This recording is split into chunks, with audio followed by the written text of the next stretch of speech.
Okay, so the last time you saw the body, it was looking pretty, you know, I hadn't glued it, and now it's all been glued down on both sides, and we've got all this extra, just like we did with the head, this extra flap area. And what we do, simply, to get rid of this, is to carefully cut right along where the foam and where the fabric kind of meets.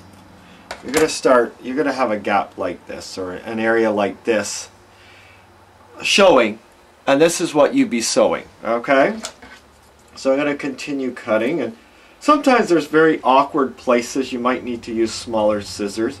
I waited for the glue to dry a bit before I did cut, so the little bit of glue that did get onto the seam. So there we go, and it's kind of running down the line that ran down my body on the side.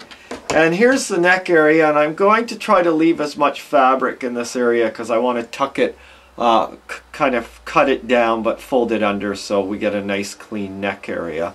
So I'm going to carefully cut off this excess amount until the neck, and I'm just going to curve it up a little bit in this area, and I may have to trim it a bit more once I get to it. So you can see where I've left the fabric, which will tuck under, and we've got fabric. And once I sew it, so both sides are now cut, and once I sew it, it'll all come together very neatly and very cleanly.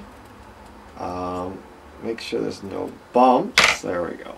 So once I sew that, it'll be just fine.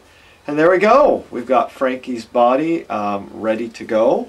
And this will all tuck underneath once I finish sewing it.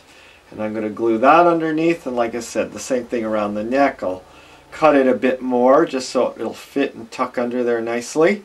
Just cut it so it fits, like a little strip maybe right here, so I can tuck it under and tuck it out of the way and have a nice clean looking body for Frankie. So that's where it's at for the body. You can see how well it formed to the whole body in general.